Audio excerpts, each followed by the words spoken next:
Listo, chicos, buenas tardes. Gracias, son tan amables, se pueden sentar. Bien, el día de hoy tenemos una actividad muy especial. Durante todos estos meses hemos venido pensando la filosofía, no desde unos conceptos tradicionales, ni de una manera clásica, sino integrar esos conceptos a nuestra vida cotidiana y a los intereses que tenemos. Entonces, a través de una serie de preguntas, nosotros llegamos a la conclusión que la ciencia ficción, esos mundos posibles que ustedes ven en los videojuegos, que ven en el cine, que ven en el cómic, que ven en distintos escenarios de la ciencia ficción, son útiles para pensar la filosofía. Entonces, quisiera escuchar a alguno de ustedes que me contara qué hicimos la clase anterior y qué nos corresponde para hoy, cuál es la actividad que tenemos el día de hoy. ¿Quién me quiere ayudar? Gracias.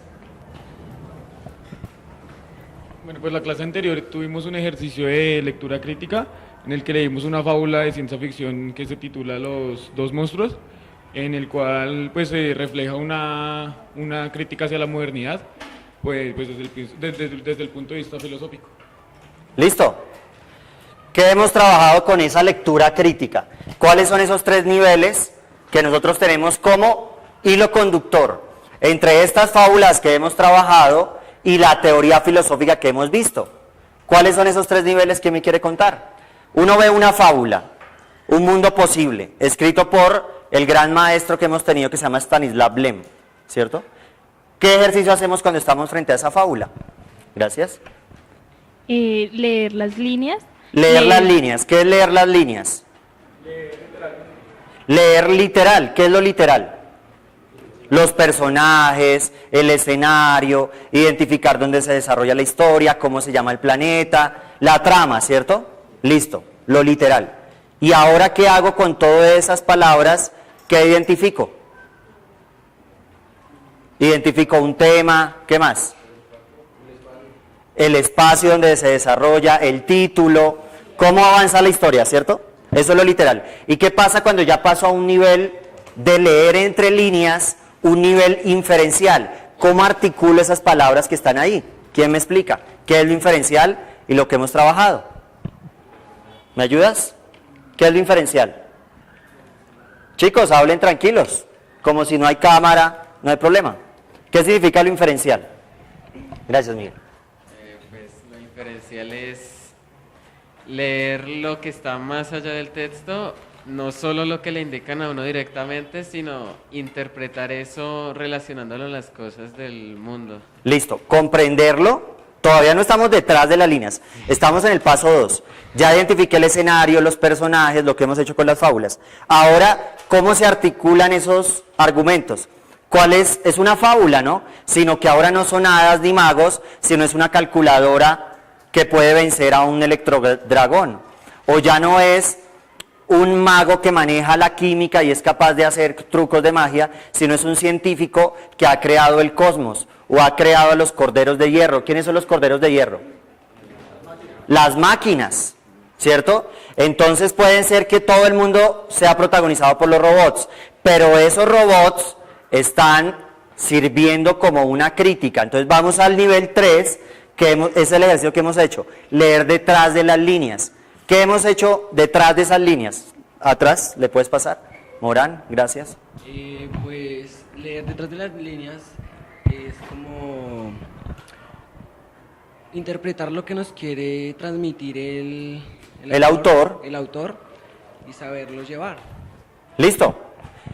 ¿Qué nos quiere decir ese autor? Y para leer detrás de esas líneas, nosotros teníamos que traer un trabajo hoy y mostrar que esta fábula no solo va a ser para nosotros, sino que este proyecto debe ser compartido en otros escenarios, que en otras instituciones pueden trabajar la ciencia ficción y desde la ciencia ficción ver la filosofía, porque si no, ¿qué tal leer el discurso del método de Descartes? Denso, ¿cierto? Denso. Pero si yo no articulo ese discurso del método con algo, con una historia que me permita pensar qué es el antropocentrismo, cómo se desarrolla la modernidad, me queda mucho más difícil. Ahora, ¿qué pasa si yo lo articulo? Entonces, ¿quién de ustedes me quiere mostrar uno de sus trabajos y me cuenta qué fábula leyó y qué hizo? ¿Quién quiere?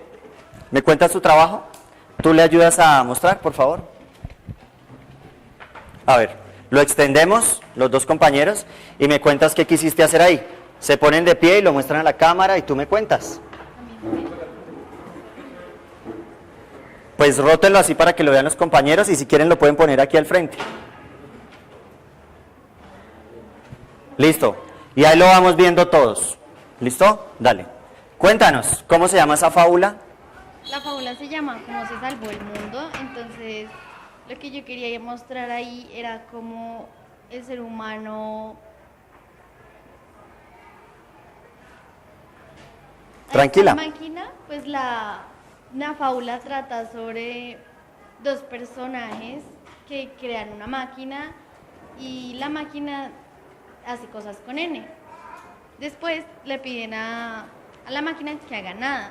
Entonces, Crear la nada, ¿cierto? ajá, al ver que la máquina hace pues nada y pues que se frustra creando la nada y todo eso. Entonces ellos se dan cuenta que por hacer más hacen menos. Y pues ahí Y- lo quise... Listo. ¿Y qué hay detrás de esos constructores, inventores que han creado una máquina que han desobedecido a su propio creador, como la máquina de Trull, y que esa máquina ha superado la propia inteligencia humana y que esa máquina puede llegar a sentir, que esa máquina puede llegar a interpretar la realidad, a producir arte, cosa que no hacen los seres humanos? ¿Ustedes qué ven ahí en esa fábula? ¿Cuál es la crítica que hay de fondo ahí? ¿Quién dibujaste acá? Este es el paliducho, ¿cierto? Sí, él es El hombre. El hombre que ha creado la máquina y la máquina que lo ha superado. Que incluso le dijo que creara todo por la letra N. Ahí vemos el lenguaje, el papel del lenguaje. Y lo que nosotros hemos visto desde el estructuralismo y cómo se construye ese lenguaje. Entonces, ¿qué encuentran ahí? ¿Quién quiere contarme? ¿Alguien más que haya leído cómo se salvó al mundo? ¿Cómo se articula eso? ¿Listo? Gracias. Entonces aquí vamos a ver un autor súper importante para que ustedes contextualicen esas fábulas. Ese autor se llama Martin Heidegger. Martin Heidegger es el gran pensador del siglo XX. Él va a inaugurar una corriente filosófica que se va a llamar la fenomenología óntica. ¿Recuerdan que yo les he contado qué es la fenomenología? ¿Qué es la fenomenología? Es la que, la experiencia, ¿cierto? ¿Cómo esa experiencia se construye? Yo tengo una experiencia con los objetos, con ustedes. ¿Qué nos decía Descartes? Que las cosas existían porque yo las pensaba. Cogito ergo sum, pienso luego existo. Y resulta que ese Descartes, ese gran racionalismo es la base del proyecto moderno. Y ese modernismo o esa modernidad tiene unos pilares. Esos son los pilares que va a criticar Heidegger. Oído. Nació en 1886, murió en 1976. Se le considera uno de los grandes maestros de la filosofía. Planteó lo siguiente: la modernidad ha olvidado la pregunta por el ser. El hombre ya no vive, ahora el hombre sobrevive. El hombre ha dejado de pensar en su existencia. Ahora el hombre está sometido en una época donde, ¿qué es lo que prima? En la época del siglo XX, en la modernidad, ¿qué es lo que prima? La industria, ¿qué más? Pasemos el micrófono, por favor. ¿Cuáles son esas palabras claves de ese proyecto moderno que constituyó Descartes? Tranquilos, ustedes no tienen ahí sus apuntes, aprovechen los apuntes. Dale. La industria, el control de la burguesía, ¿se puede decir? O ¿El control de qué? de la burguesía entre La las clases burguesía, sociales. el capitalismo, lo que ha sostenido todo un proyecto moderno. Pero ¿cuáles son esas palabras claves detrás de ese capitalismo, de esa razón, de esa ciencia? ¿Quién más le colabora? ¿La razón? ¿Se puede decir? La razón, que fue el proyecto, el gran proyecto de Descartes. ¿Y esa razón estaba sustentada en qué? ¿Me ayudas acá? ¿Quieres decir algo? Dale. Lo que viste en el discurso del método y lo que leímos. Pues dos Acércate. palabras claves serían la razón y la técnica, ¿no? Y Sí. pues si vamos a hablar más de la base de la economía, pues sería también la mercancía, ¿no? Claro, un mundo mercantilizado, Sí. un mundo que se basó en una era del progreso, un mundo que se sostuvo desde unos pilares básicos que van a constituir las etapas del capitalismo, la gran ilustración, los derechos humanos, pero ese mundo que quiere ser tan perfecto ha olvidado que la respuesta no está afuera, sino está dentro del hombre. Eso es lo que hace Heidegger, decir, la respuesta no está afuera, está dentro de nosotros. Es una crítica al antropocentrismo. ¿Qué es el antropocentrismo? ¿No han aprendido nada entonces? A ver, pásale el micrófono. ¿Qué es el antropocentrismo? Es el hombre en el centro. Claro, todo gira alrededor del hombre. Entonces el hombre es el que domina la naturaleza, el hombre se cree lo máximo, pero ¿qué está haciendo ese hombre? Destruyendo su entorno, destruyéndose a sí mismo. Hay una descomposición social, una fractura. Por ejemplo, a ti que te gusta el anime y que hablábamos de ciencia ficción, ¿tú qué ves en esos animes como una crítica, o en esos manga, como una crítica a todo esto que está pasando? ¿Qué pasa ahí? ¿Qué hablan de las máquinas, del progreso? Pues no sabría decir. Pues ¿por qué te gusta? ¿Quién le ayuda? O cuando ustedes ven videojuegos, ¿qué hay ahí detrás? No, entonces ustedes no han aprendido nada, hemos perdido el tiempo. A ver, dale el micrófono. Piensa que tú me hablaste de un manga que te gustó, un anime que tiene relación con la filosofía. ¿Me cuentas la trama? Dale. Pues yo podría decirle, pues no con manga ni anime, sino con otras animaciones y gráficas que podrían decirse que son los del cómic. Sí, ¿qué pasa en el cómic?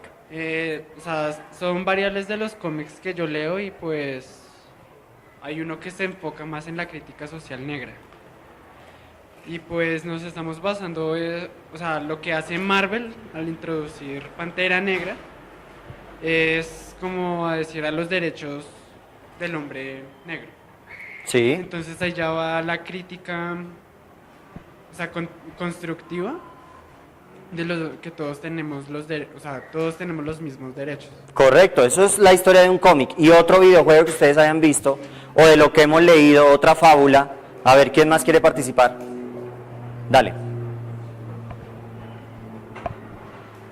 Pues de la fábula que hizo Tatiana, pues ahí se puede decir que Acércalo un poquito.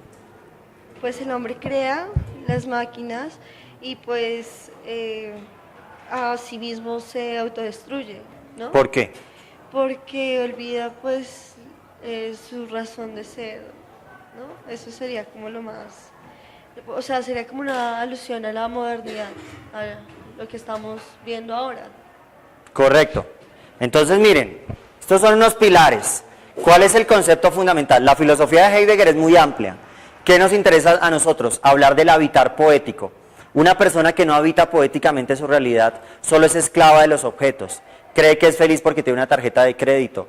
Cree que tiene sentido su vida simplemente porque tiene un título o porque posee un conocimiento y ese conocimiento le puede permitir analizar la realidad. No es suficiente con eso. Para vivir en realidad, uno tiene que pensar el espacio en el que se encuentra, conocer al otro, conocerse a sí mismo, racionalizar la máquina, no depender de un celular, no depender de un computador. Heidegger lo dijo en los 50, fue un profeta. Hoy la gente se ha convertido en esclava de la máquina. Y estas fábulas de Stanislav Lem nos demuestran que, a ver, quiero que ustedes lleguen ahí, muéstrenme los trabajos que hicieron. A ver, allá atrás, Morán. Pues sobre lo de la modernidad y eso, pues me parece muy chévere contarles sobre la serie Black Mirror. Sobre el Black Mirror, sí. Sí, es muy bueno porque en el primer capítulo, que se llama Caída de Picada, Caída en picada. Caída en Picada, nos muestra que es como una sociedad, pero está, o sea los maneja un dispositivo que tú vales en la sociedad no por el dinero, sino por los likes que tienes. Eso, en Facebook, 5 estrellitas, todo el tiempo me están calificando. todo.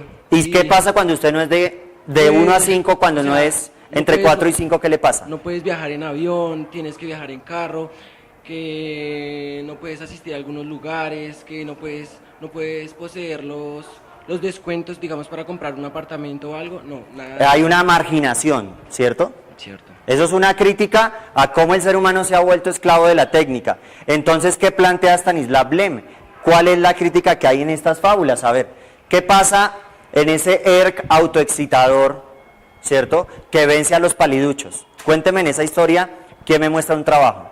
A ver, ¿quién quiere participar? Rápidamente, chicos, porque el tiempo es oro. A ver, ¿Quieres contar tu trabajo? Muéstranos tu trabajo. Entonces, a ver. ¿Son dos o es...? Listo. Pues mi trabajo es como una crítica hacia cómo nos estamos dejando dominar por la tecnología. Entonces llegamos hasta un punto en el que ya nosotros somos como el personaje secundario, la tecnología, nuestra propia creación, llega a superarnos y llega hasta el punto en el que llega a cometer los mismos errores que hemos cometido. Exacto. Pues, ¿Listo? ¿Quién me quiere mostrar otro trabajo y qué más? A ver, muéstrame tú qué hiciste ahí. Rotémosle el micrófono. A ver, quita la cartuchera para que se pueda ver el trabajo.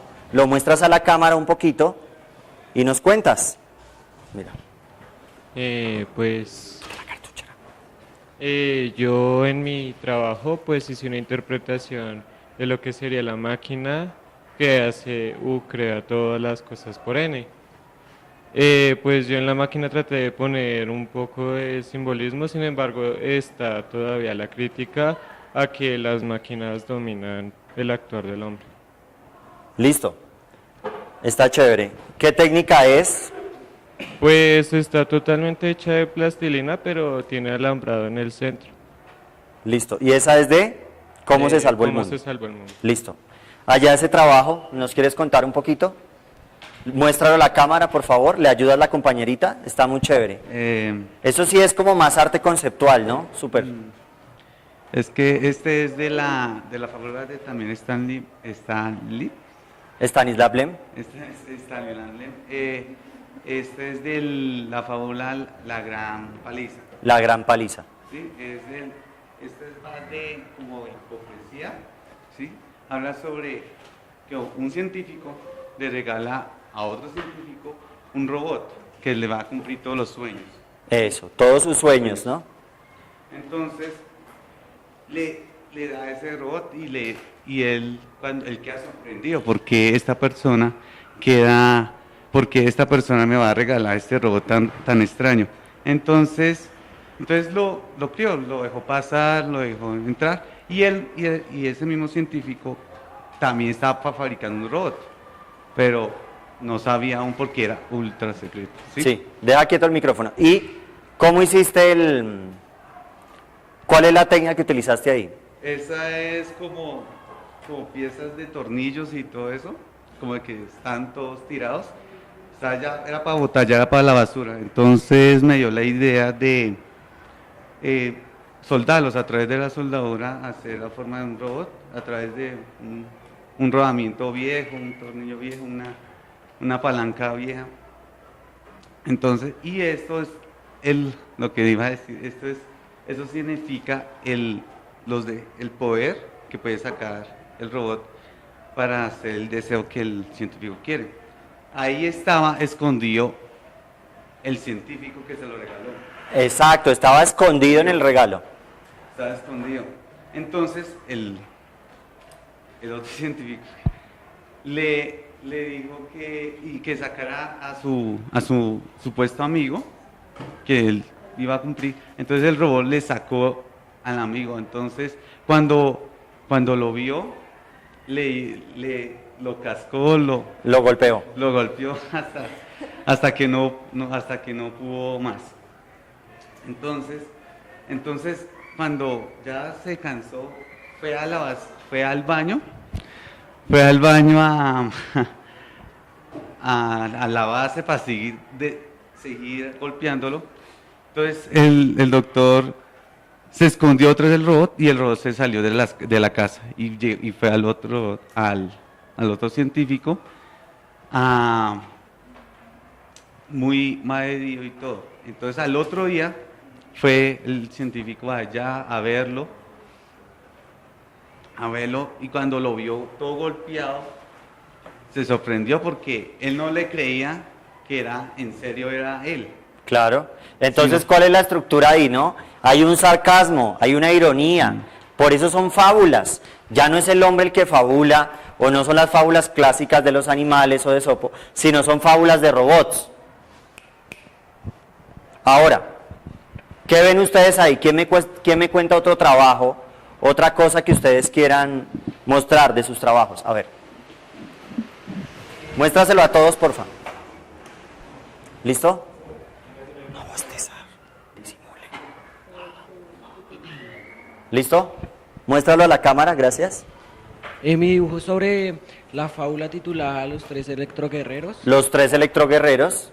La fábula se trata sobre un invento de un robot sobre crear vida a través de la ciencia.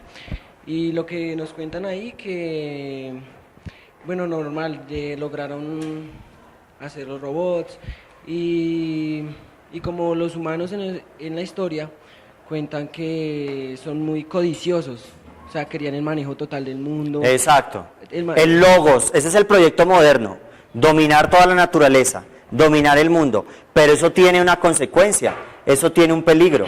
¿Listo? Sí. Y ahí, o sea, lo más irónico que yo vi en la fábula es que como los robots se apartaron, ya pensaron y se apartaron de los humanos porque ellos ya como tenían razón, ya no querían ser como los humanos. ¿Y cómo ven en esas fábulas a esos paliduchos? ¿Qué son esos paliduchos ahí? Bueno, no sé, tienen armonía, que no quieren hacer lo mismo de los humanos, que los humanos tenían mucha codicia y ellos se hicieron como aparte en otra... Listo. ¿Y cómo derrotaron a los 3 electroguerreros? Pensando. Exacto, a través del pensamiento. El pensamiento derrotó a la máquina se recalentaba cuando el sabio le preguntaba. Entonces esa máquina al pensar se destruyó. Eso es lo que está diciendo Stanislav Lem. La única manera de salir de la dependencia de la técnica, del mundo moderno, es el pensamiento. ¿Cuál era el contexto de Stanislav Lem? Era un polaco en el siglo XX, una Polonia que fue invadida por los nazis, luego una Polonia que fue invadida por los soviéticos. Era un mundo autoritario, totalitarista, donde una persona no podía producir literatura o arte de manera libre, no, había censura. Y él escribió estas fábulas precisamente para evadir esa censura como literatura infantil y juvenil. Pero ustedes cuando ven esas fábulas, ¿ustedes creen que eso es solo para niños? No, ahí hay todo un bagaje y una crítica. En esas de los 3 electroguerreros es muy chévere porque ese sabio derrota a esas máquinas a través del pensamiento. Porque para esas máquinas el ser humano es una raza malvada, es un monstruo que está en los rincones del cosmos y debe ser destruida, ¿cierto? ¿Qué pasa en la primera de Erk, el autoexcitador? ¿Qué es lo que busca hacer rey? ¿Quién me cuenta un poquito esa historia? Abraham. ¿Quién me ayuda? A ver. Bueno, pues las pocas cosas que he leído del texto, muchas de las cosas que hay que notar es que aquellos robots que estaban, por decirlo así, dominando las galaxias y estaban mirando a los seres humanos como monstruos, por decirlo así, ya que estos mismos fueron los que han llevado a toda su existencia a ser menospreciados por todas sus creaciones, ya que de alguna manera estos, por tener aquel libre albedrío y querer ser superiores a todos, de alguna manera han sido repudiados durante mucho tiempo por todos los habitantes de todas las galaxias o del universo, llegado a un punto en el que han sido encerrados y confinados debido a que han sido tomados como monstruos, ya que aquellos robots no entienden la fisiología y los conocimientos que estos adquieren. Claro, la fisiología. ¿Cómo los describen? ¿Fuertes? ¿Inteligentes? No. ¿Qué dicen? ¿Qué dicen de los hombres? ¿Son qué? Ahorita nos cuentas. No, termina tu idea y ya nos dice la descripción. Ok, debido a que estos robots no entienden su fisiología y cómo estos funcionan, los catalogan como seres extraños y asquerosos, por decirlo así. Asquerosos. Ya que están compuestos por una gran magnitud de sistemas, tales que estos robots no tienen y no comprenden, y de alguna manera tratan de adquirir más conocimientos sobre ellos, capturándolos y encerrándolos para poder estudiarlos. Eso. ¿Y qué quería hacer el rey de esa fábula? Pásale el micrófono. Gracias. Bueno, pues en cuanto a la descripción física de los paliduchos, pues mi proyecto... Eso, ven, lo mostramos. ¿Le ayudamos? Está incompleto. ¿Pero cómo lo hiciste? ¿Es un boceto? Bueno, trata sobre... es un caligrama. Es como un caligrama, sí. Idealizado de los pareados del rey Boludar a Paliducho. O sea, yo quise... Se ve, ¿no? De una manera como triste, apagado, pálido, y está hecho a través de palabras, ¿cierto? A través de palabras. Digamos que nosotros vamos construyendo y vamos mejorando esas obras. Listo, sigue. Pues yo quise como representar la imagen que tenía el rey Boludar del Paliducho por medio del siguiente pareado. El pareado, que voy a aclarar, son estrofas de 2 versos, ¿cierto? Entonces dice: Paliducho, devorador vehemente, destructor inclemente. Dador de vida, el creador primero, incierto si es verdadero. De naturaleza insaciable, mito o misterio cósmico. Anatómicamente desagradable, viscoso y detestable. Esquelético monstruo acuoso, triturador dentoso. Listo. Esas son las palabras que están alrededor de... Viscoso, ¿no? Débil, asqueroso, tiene sangre por dentro, tiene un cerebro que solo le ha servido para causar mal, porque ahí en las fábulas nos dicen que él fue el que creó los corderos de hierro y que todo el universo está dominado por robots. ¿Qué está pasando hoy con la tecnología? Estas promesas que nos decía aquí Heidegger, que el hombre ha olvidado lo que es su existencia. La palabra es Dasein. ¿Qué es el Dasein? Es el ser ahí, el ser arrojado al mundo. Nos arrojan al mundo, nacemos en un sistema, nos obligan a seguir unas doctrinas religiosas, políticas, estamos en un mundo donde somos mercancía y hemos olvidado existir. Por eso hay que exigir que debemos hacer otro mundo posible, que debemos hacer nuestra vida auténtica. Esa es la relación construir, habitar, pensar. ¿De qué sirven todas estas fábulas si no nos sirven para pensar nuestra propia vida? Si no nos sirven para racionalizar todo lo que nos rodea y poner por encima la imaginación de la razón y pensar que la razón no lo es todo, ¿cierto? Y que existen otras maneras de pensarnos como especie. Eso fue una apertura a otras voces, una crítica a toda la filosofía. ¿Qué era toda la filosofía moderna? Trascendental, ¿no? Los grandes conceptos, Kant, a priori y a posteriori, Descartes, el método, Thomas Hobbes, el Leviatán, John Locke, una teoría política, ¿sí? Todos los ilustradores franceses, Rousseau, Montesquieu, todo lo que ustedes han leído, lo que hemos trabajado, todos esos pensadores sostienen que el modelo debe ser la lógica. Y resulta que esa lógica nos ha llevado a una categoría que se llama la sobremodernidad, la aceleración de todos los factores. Vivimos en un mundo cada vez más fracturado, estamos cada vez más solos, tenemos 20.000 amigos en Facebook, pero en el fondo estoy solo. No sé quién soy, no sé a dónde voy, no sé construir mi espacio. Ahora todo es el supermercado, el aeropuerto, es un mundo rápido, donde la gente se le ha olvidado contemplar las cosas, sentirse, conocer la naturaleza, contemplar lo que hay más allá de sus propias creaciones. Entonces hay una cosa muy interesante en esas fábulas y es que los reyes quieren encerrar a los paliduchos como si fueran bestias de circo, ¿cierto? Y exhibirlos y colgar su cabecita ahí, y es una cosa muy rara ver un humano porque ya se han extinto, ¿cierto? Ya se están extinguiendo del planeta y han sido seres malvados. ¿Quién me quiere contar otra historia y conectarla con las críticas o otra cosa que ustedes vieron ahí? Recuerden que son fábulas. ¿Qué abordan las fábulas? Valores, ¿cierto? ¿Cómo se llama la rama de la axiología que estudia los valores? Que la hemos visto. Miren sus apuntes. Es una rama muy importante de la filosofía. ¿Cómo se llama? ¿Cómo se llama esa rama de la filosofía? La rama de la filosofía que estudia los valores, la esencia del ser humano, la ética es el ethos, ¿no? El comportamiento cultural. Y detrás de la ética, como rama de la filosofía, lo que hemos leído, chicos, los valores. ¿Cómo se llama eso? La axiología. La axiología es la que estudia los valores. Listo. ¿Qué quieres decir?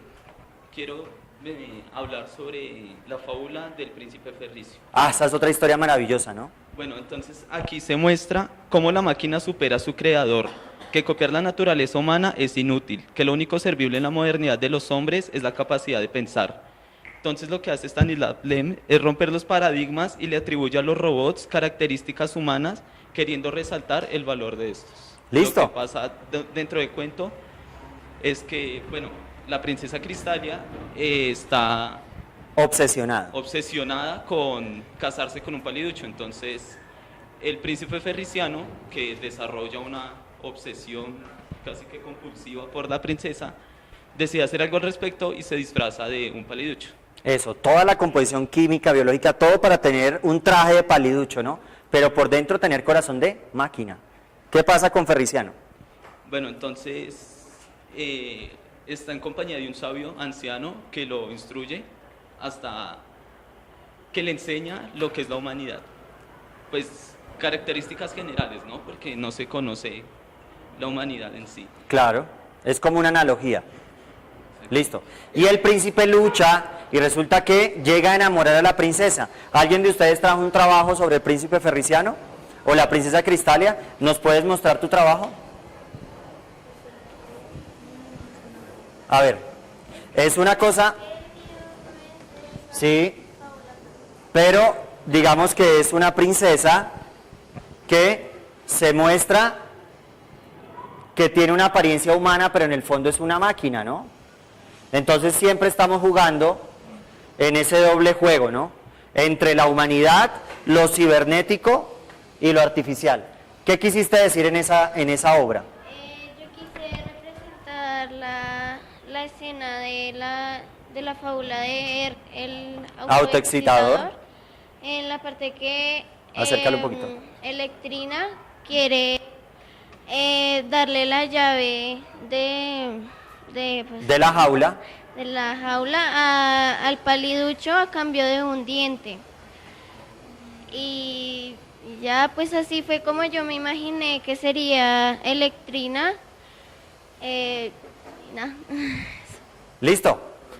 Electrina estaba obsesionada con un diente del paliducho, porque esa sustancia que lo compone era muy rara en ese mundo. Oiga, ¿y ustedes no se preguntaron por qué ese mundo de robots está dominado por una monarquía? ¿Por qué ese espacio hay un rey, hay unos súbditos? Si son tan inteligentes, ¿por qué hicieron un sistema monárquico? ¿Quién de ustedes me quiere contar? Morán, ¿qué se te ocurre? Pues pienso que en la historia hay una monarquía o algo así en el sistema en el que estaba el autor de la fábula. Por eso mismo él lo pone como Claro, es que es una crítica a la monarquía absolutista, donde un hombre tiene la razón y los demás son solo sus súbditos. ¿Qué pasa en los consejos del rey Hidropsio?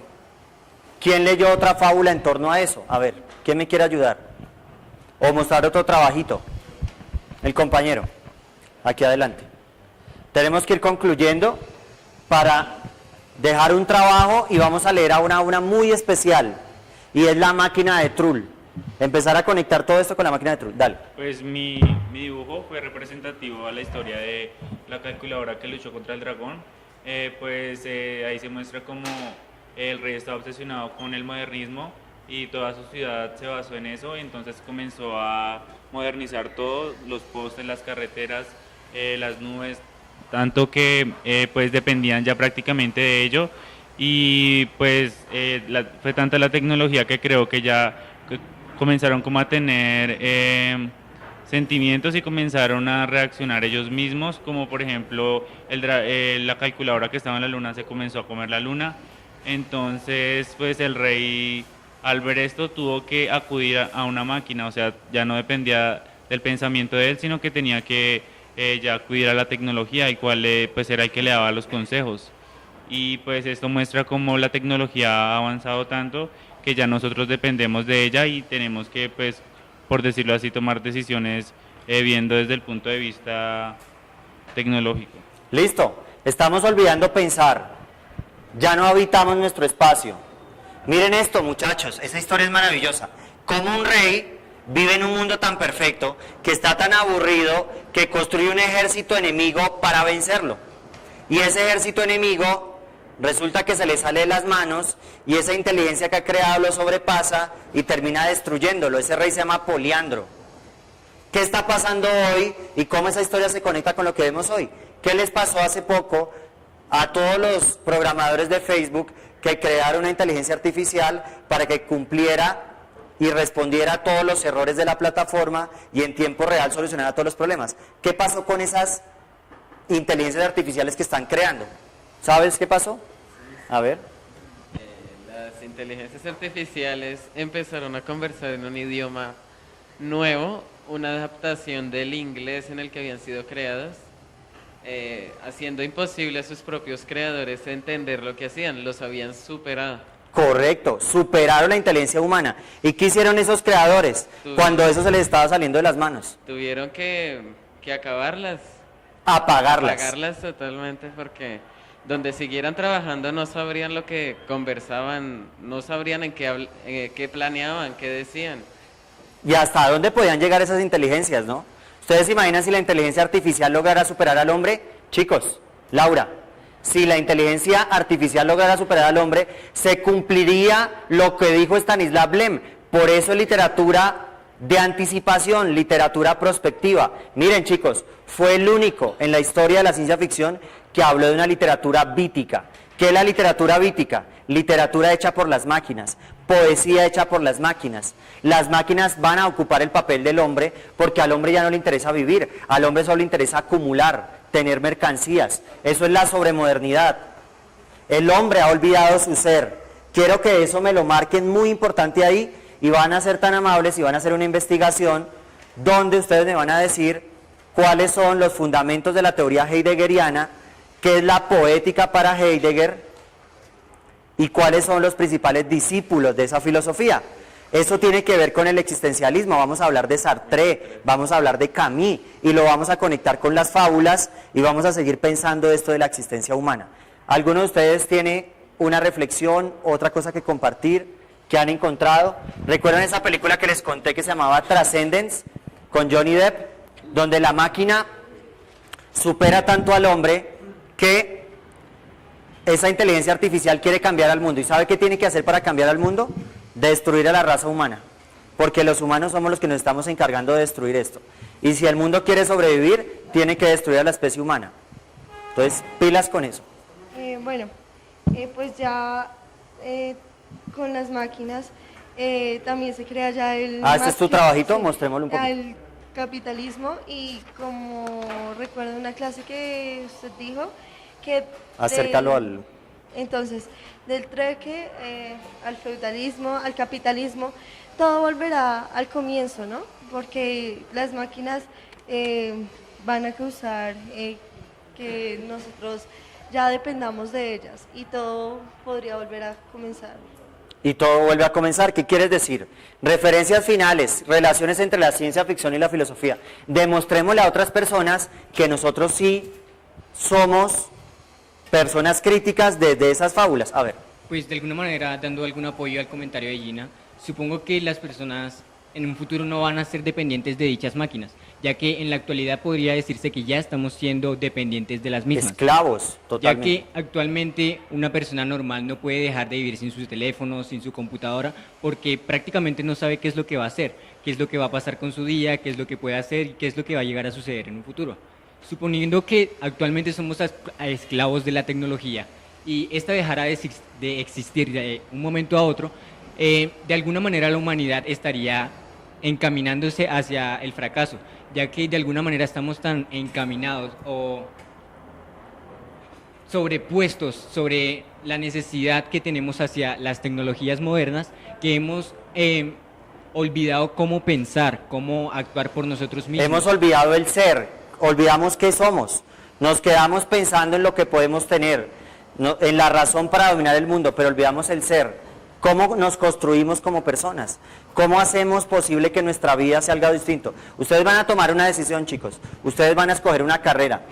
Tienen que pensar muy bien qué quieren hacer con sus vidas. Pensarlo muy bien. Y eso es lo que nos aporta la ciencia ficción. Así que pues en lo que a mí concierne, creo que el decir que en un futuro vamos a depender de dichas tecnologías sería una respuesta muy falible, ya que actualmente estamos viviendo el tema a tratar. No necesitamos pensar el futuro, en el presente ya está pasando. ¿Alguien más quiere hacer una reflexión? ¿Un videojuego, una película, algo que aporte de la relación entre la ciencia ficción y la filosofía? ¿Algún comentario de cierre? Miguel Ángel, ¿quieres decir algo? ¿Algo más? Podría hablarse de anime, por ejemplo.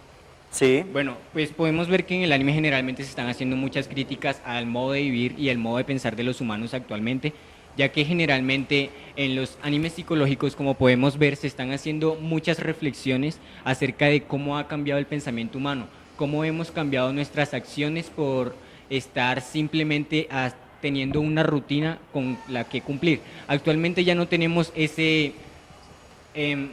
chispa que nos hace sorprendernos, que en los inicios de la humanidad era aquello que mantenía nuestro interés hacia la vida, pero no, actualmente ya casi nada nos sorprende, casi nada nos interesa, porque generalmente ya estamos acorde con lo que tenemos. Generalmente Conformes, ¿no? el conformismo actual está acabando con la humanidad, ya que si estamos atados tanto al conformismo, no criticamos qué está pasando en esta sociedad, por qué estamos siendo dominados, por qué tanta ignorancia en el mundo, por qué estamos siendo tratados o manejados por aquellas personas que tienen los previos conocimientos para saber cómo controlarnos a nosotros mismos. Listo, muy bien. Entonces un aplauso para ustedes, muchas gracias, chicos.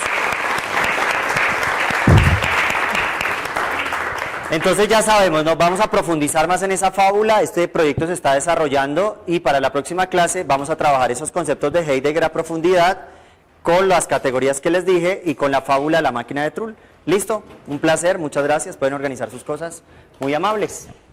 Listo.